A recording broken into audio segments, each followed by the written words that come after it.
Hello, I'm Mishka, and this channel is the Helsinki Renaissance, where we will be talking about arts and culture, and hopefully the most Renaissance man-like manner in which arts and culture may be discussed, so please stay tuned for that.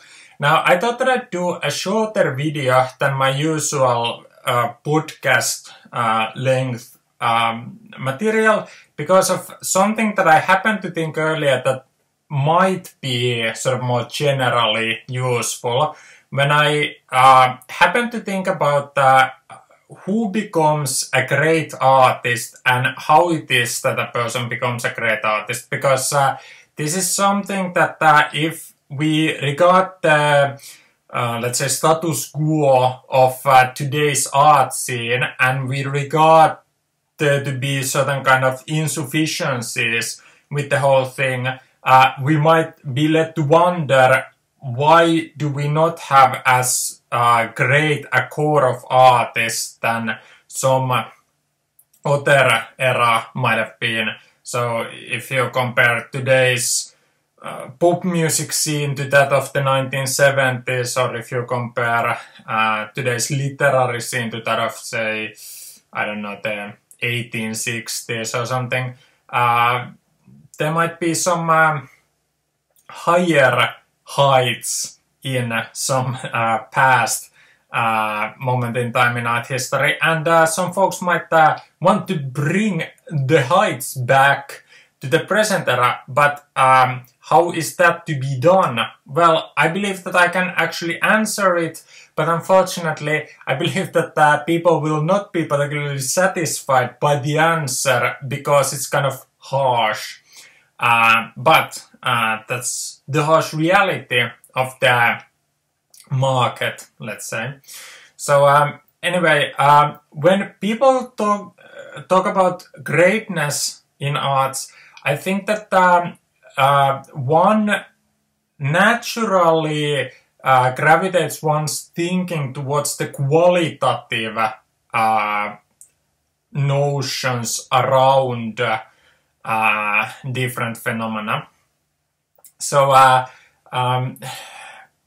well, it might be a reasonable relation as a person evaluating things to look at the qualitative level in a work of art or in an artist, but I think that the scope with that is insufficient, which is why things go wrong with such a main attitude.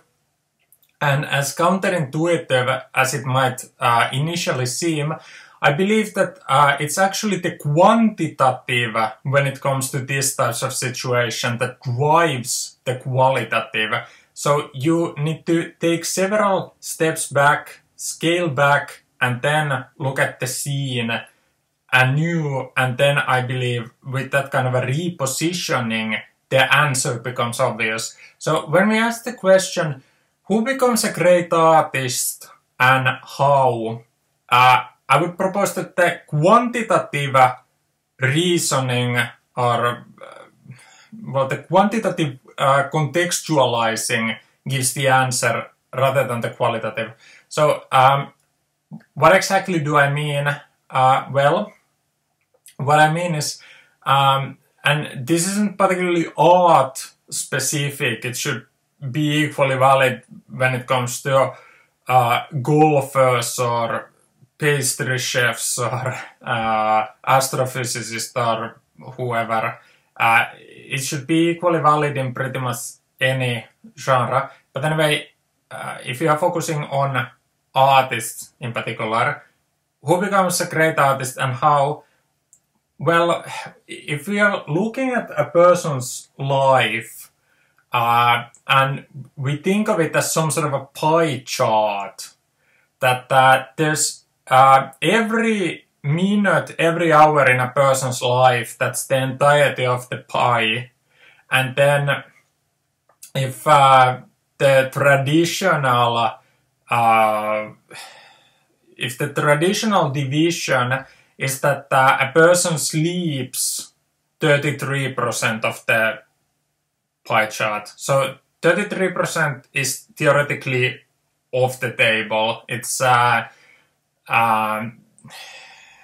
let's say that it's put into the logistical realities of existence, so that you know, sleep is 33% of the pie, just off limits, if a person sleeps on average 8 hours a day. Now, of course, it can be more, it can be less, but let's use that. So 8 hours would go to that, and then it's traditional that 8 hours would go to some type of work or some type of studies. Now, obviously, if you have the kind of situation that when a person is young, they don't have work or studies, then when a person is in their between 8 and let's say 20, a person might have their schooling, so it's 8 hours to that, and then after there's the vocational or employment sphere, so that when you go long enough into a person's life, you have both, well, a portion of the pie to the education and to the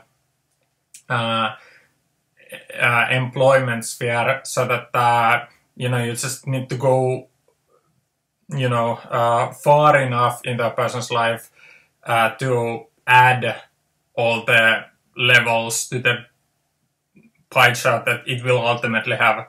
So you know, there's that one sector that I suppose is divided between time spent to education, first in the public school sphere or the primary school sphere, and then to the secondary vocational training sphere, should a person have any, and then the employment. So that would be something like 33% of the pie chart. Now, it can be more, it can be less, but again, let's say that 66% of the pie traditionally is to sleep and school/work.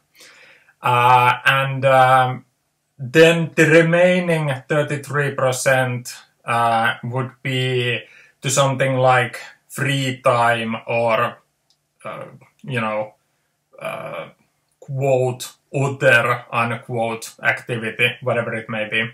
So this is the quantitative idea.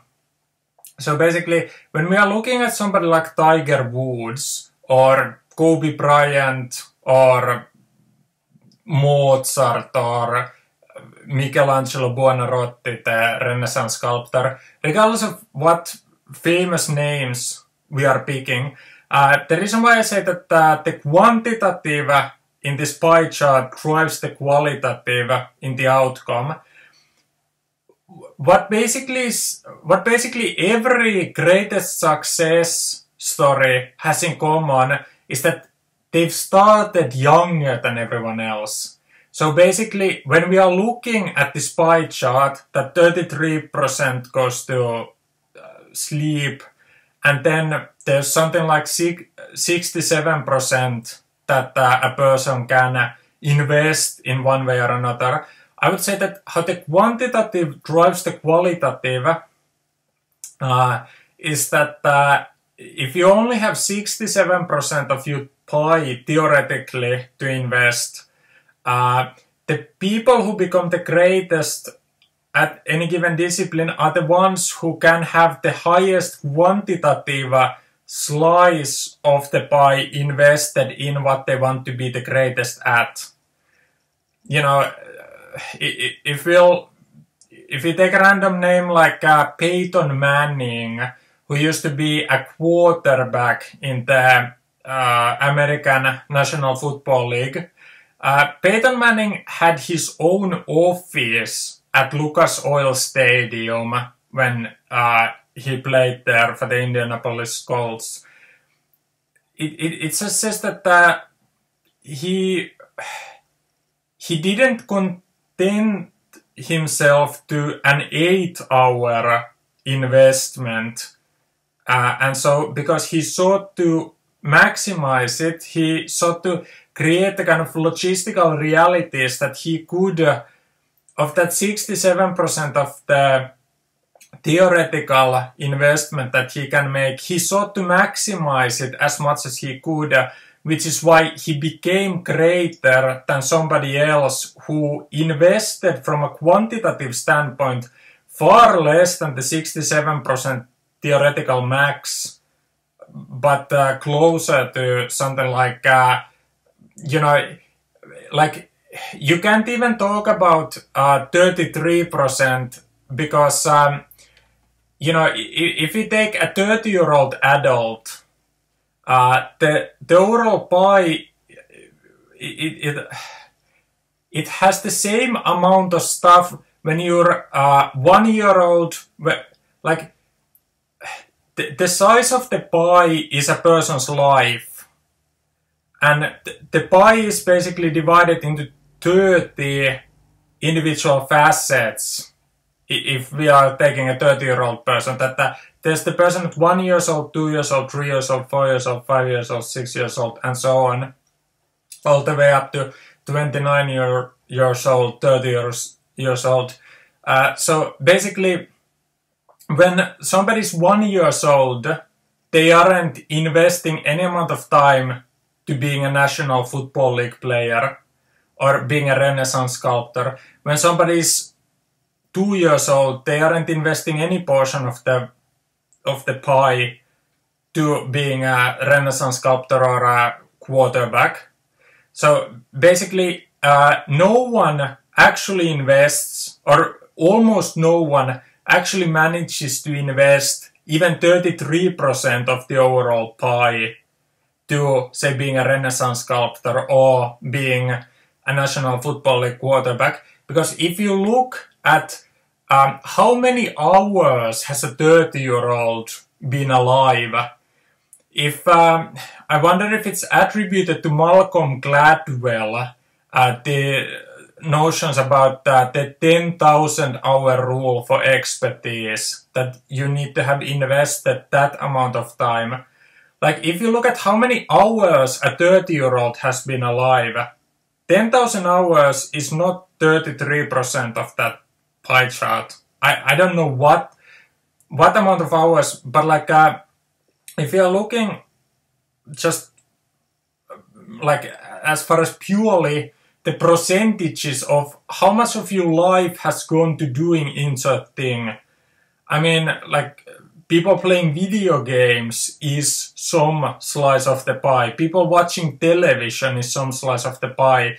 People sitting at a pizzeria waiting for pizza is a tiny slice of that pie. No pun intended, of course.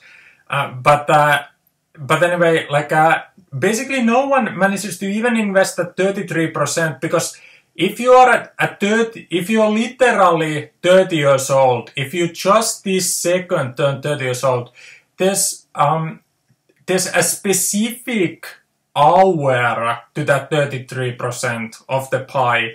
And if that's way more than 10,000 hours, if that's outlandishly more than 10,000 hours, you can actually see just how rare it is for a person to, that 67% theoretical max, for a person to even invest half of that in their vocational stuff. But there is this group of individuals who have been able to reach an absolutely freakish level of investment, and what they all have in common is that they started young. So that Peyton Manning, if I mentioned him, his father was an NFL quarterback called Archie Manning.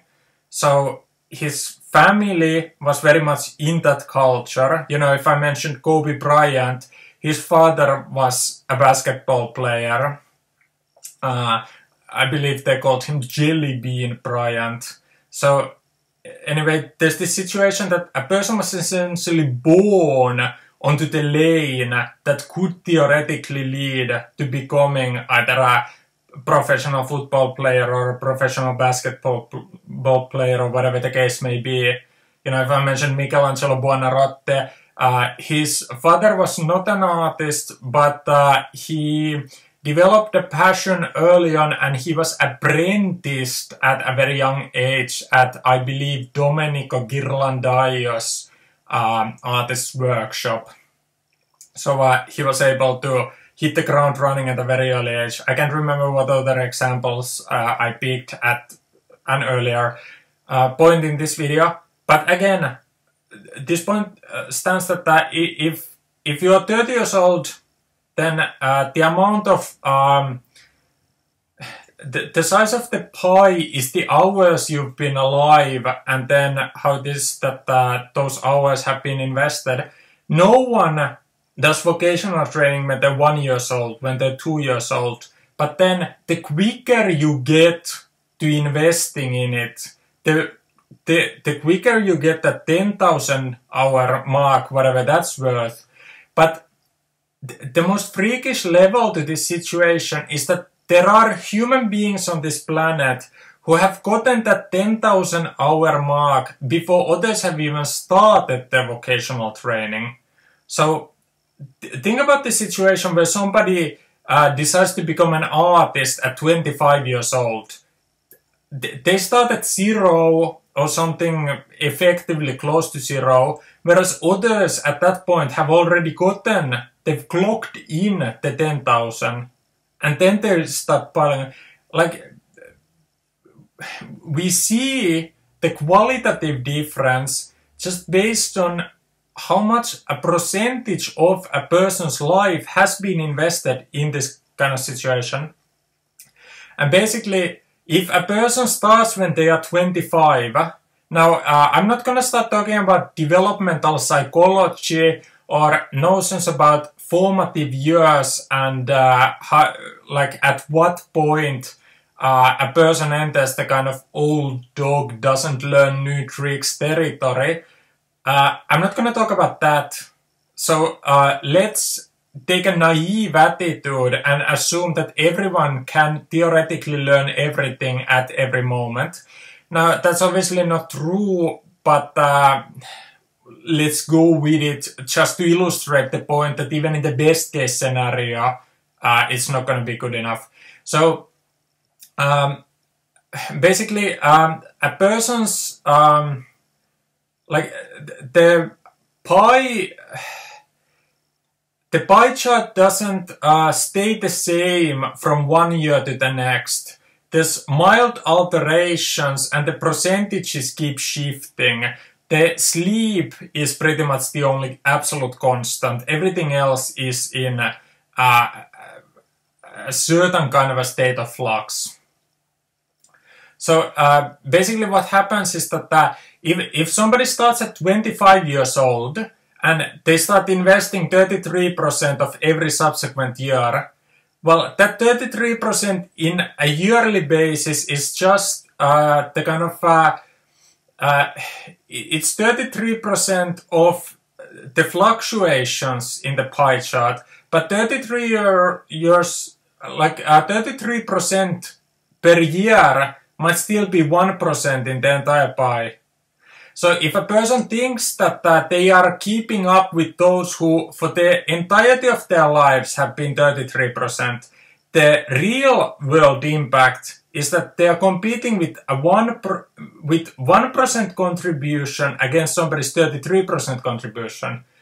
And you know, if you're looking at this, if you're looking at the required amount of hours spent at something just to reach 33%, that's an absolutely outlandish amount. Like most big-time professionals, most extremely successful people won't have anywhere near the kind of tangible 33% investment.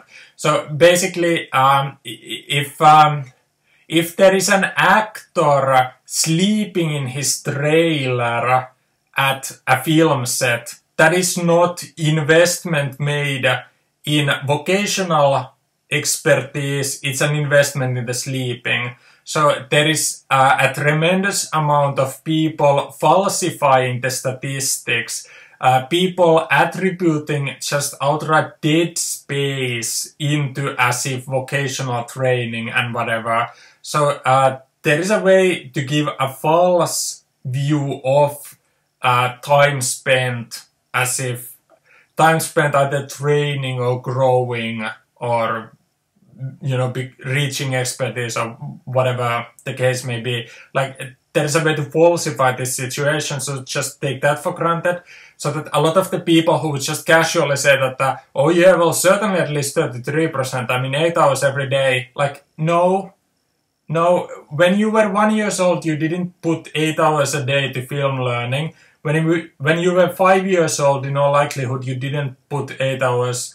When you were 10 years old, you probably didn't put 8 hours. When you were 15 years old, it's highly unlikely that you put 8 hours and whatever. And so we start seeing that regardless of what age somebody started, when they just start casually actually, oh yeah, sure, 8 hours, 33%. No, absolutely not.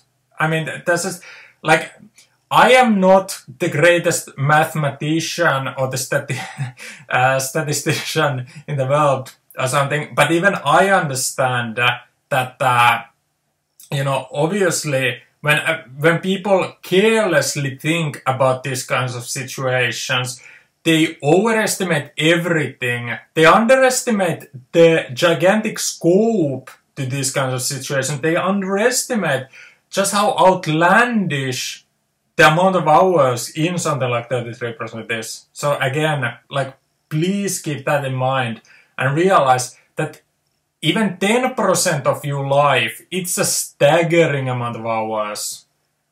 I mean, very few people, like, if you needed to start from scratch and reach the 10% mark right now, it would take a Herculean effort.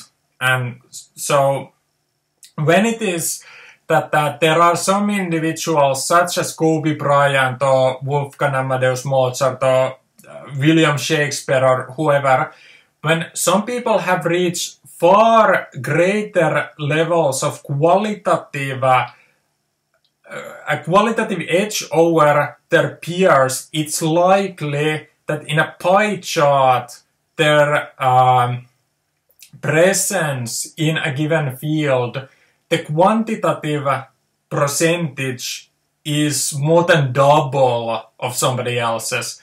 And then what that does is that when you can have the quantitative edge, each moment that you spend in the field as an expert, there is this kind of proliferation of talent that happens. Like, if you're thinking about an athletic person at the gym working out, the athletic person can do things that a very out of shape person cannot do, because there's this kind of proliferation of abilities that come when you are properly part of the given activity. So the quantitative level is just a way to create the qualitative opportunities. So that Shakespeare, when Shakespeare started having his first plays, something like Henry VI Part 1, that is not high profile literature. So Shakespeare just needed to get the ball rolling with something, anything, and then gradually he would start having this kind of greater hits. So then he was able to start transitioning after he got some reps as an expert, when there could be that kind of exponential growth, whilst you still have room to grow as an expert. Then you could start transitioning towards the kind of masterpieces of the high maturity in Shakespeare's career of well, Hamlet, for instance. I can't remember the absolute scope to the kind of situation, but there is this kind of there is a certain kind of a qualitative line in the Shakespeare canon that there's a certain kind of fluctuation, but basically the very first plays and the very last plays, some of the last plays that he co-wrote with, was it John Fletcher or some playwrights like that, the very first plays and the very last plays are rather weaker stuff, but then there is that kind of ascension to the masterpieces there towards the kind of early second half of his career, when the kind of Hamlet type plays happened. But anyway, like you just, with the kind of quantitative level to this kind of situation, you just open the door to exponential growth. In that exponential growth in this kind of situation happens when after reaching a certain level of expertise, like if you think of this as doing some sort of a lap around a track, if you think that you need to do 10 laps to reach the expertise, but then if you still keep doing 10 other laps, then that is what, if a playwright in Bolivia does 10 laps to reach basic level expertise, and a playwright in Russia does 10 laps to reach basic level expertise, they should be at a fairly even, at a fairly equal distance. So basically I'm assuming that like a philosophy professor in Singapore and a philosophy professor in Canada, if they both have very basic expertise, they should be very near market equivalents. But then if there's a situation that after a person has done the kind of 10 laps around the track to reach basic expertise, they do 10 more laps, but the other person just does 2 more laps and very kind of in a perfunctory manner, that's when the exponential shift happens. That's when somebody is like a highly athletic individual at the gym versus kind of an average Joe at the gym. That's when the huge qualitative difference starts forming. It's when after you've already made it on some level, you still act like you need to make it. That's what starts separating people. And basically, that's the difference, that if there is an individual who starts trying to become an artist at 25 years old, whereas there's another person who's already done more than 10,000 hours by the time that they're 25, that's a situation that the one person who starts at 25, they start doing the 10 laps and try to reach expertise. Whereas the other person has already done 10 laps, but they are doing 10 laps simultaneously. Like obviously they don't move at the same time, because it's an unathletic person at the gym, an average Joe at the gym, and a highly athletic, you know, like borderline Olympic athlete at the gym. So basically they move at different speeds, and that's when the exponential increase starts happening.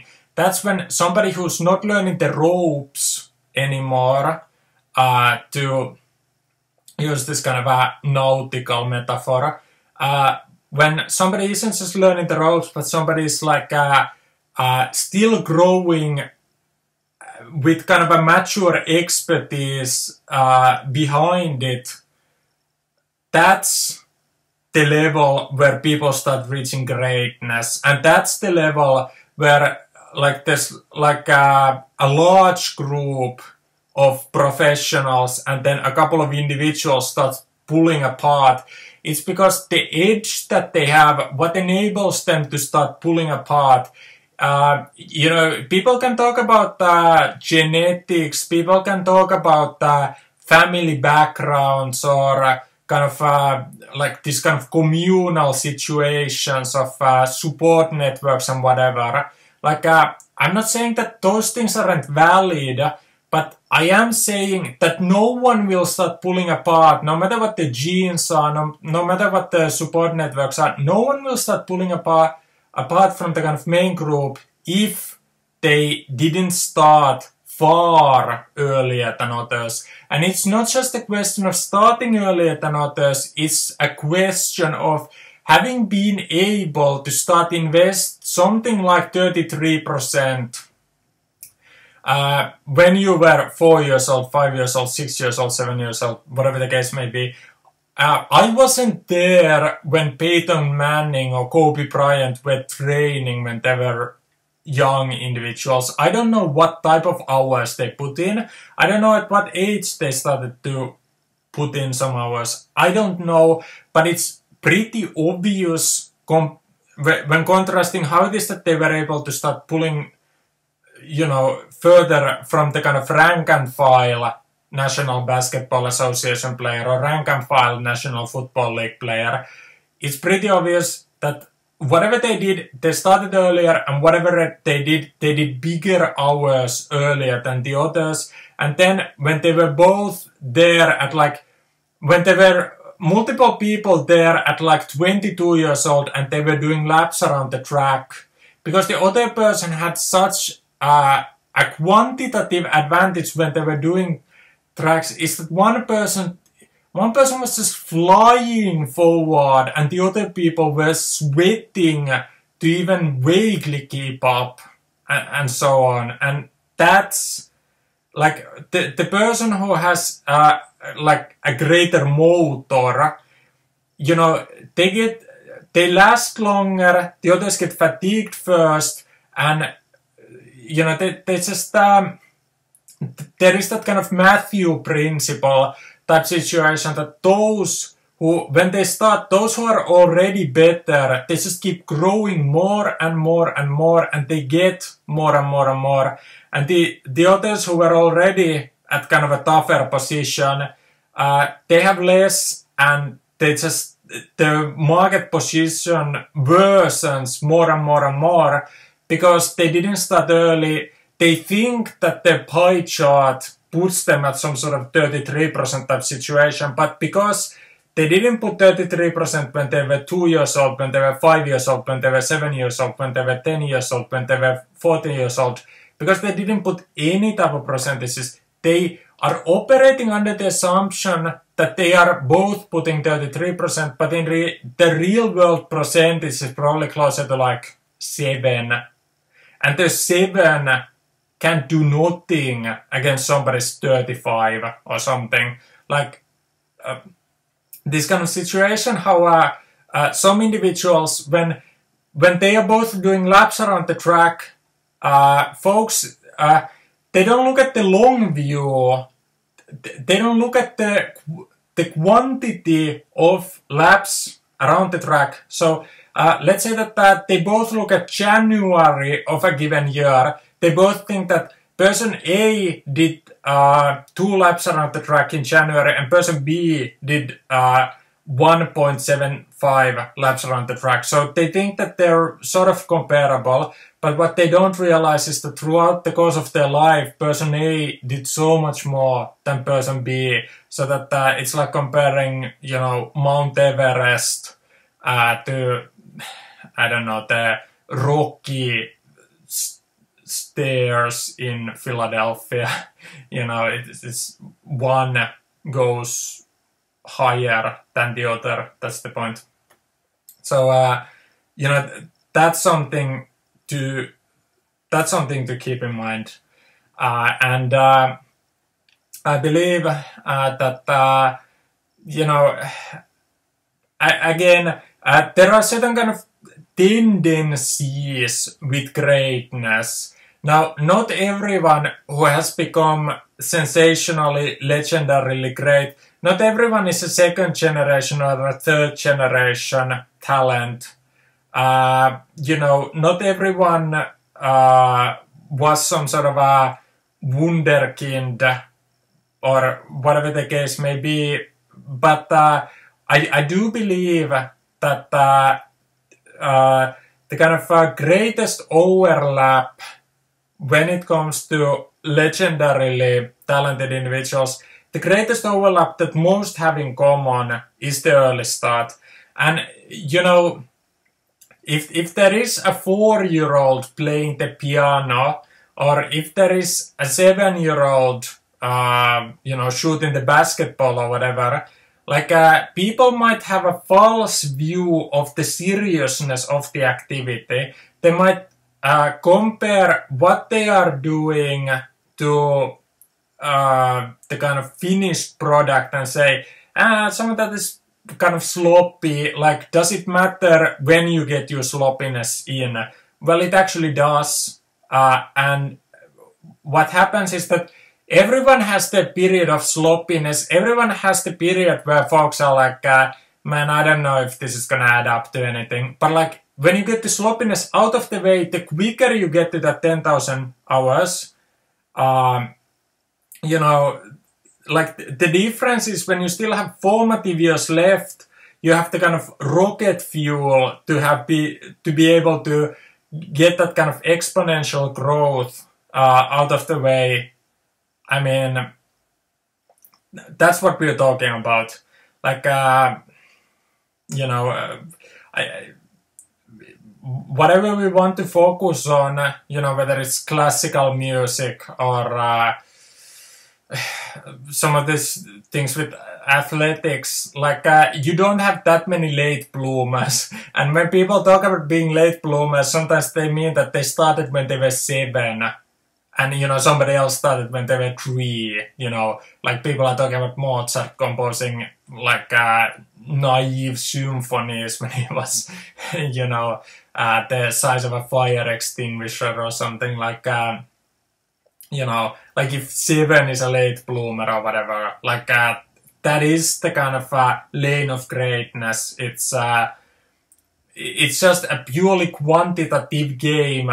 How many hours were you able to clock in at what age? And I believe that if somebody believes me when I say this, this can help to illustrate who becomes great and how.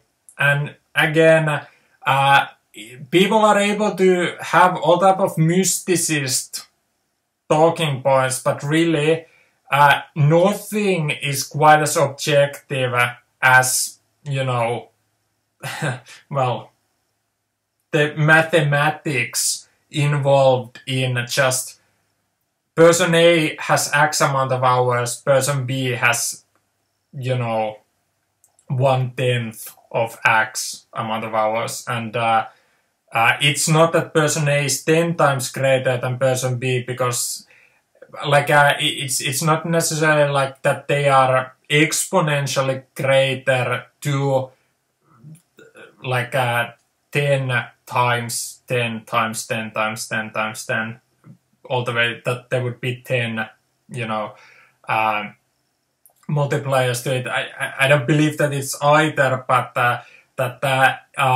what is happening in that kind of exponential growth sphere is that you are creating greater opportunities for ultimate growth. In that, if you are looking at Shakespeare's final plays, the final plays that he co-wrote sometimes with John Fletcher or whatever, they weren't great. There was a lot of unsuccessful stuff post the kind of problem plays or romance plays at that kind of middle-late period in Shakespeare, regardless of which came first.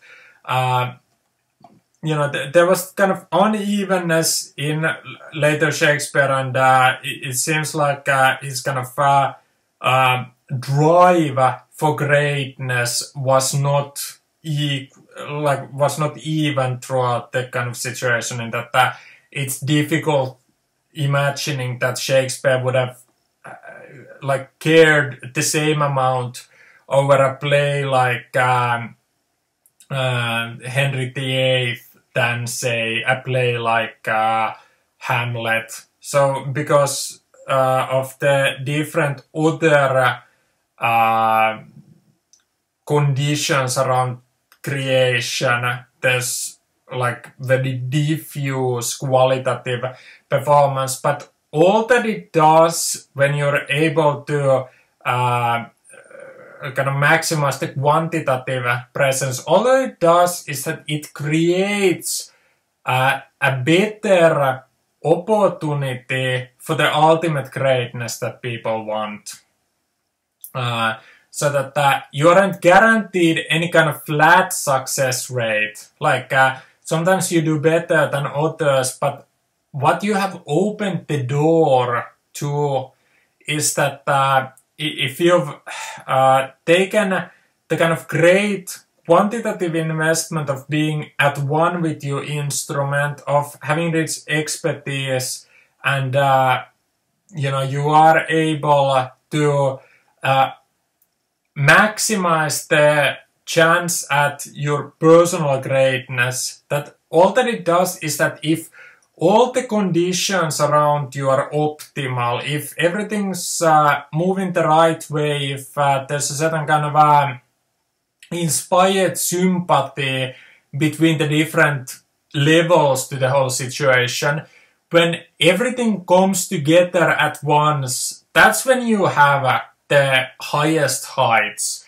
So there isn't any kind of flat success rate that if you put in this amount of hours, you're guaranteed this level of success. That's not how it works. But what you are guaranteeing is that you are giving yourself the bigger chance for the bigger successes than the people who put in a lesser quantitative performance.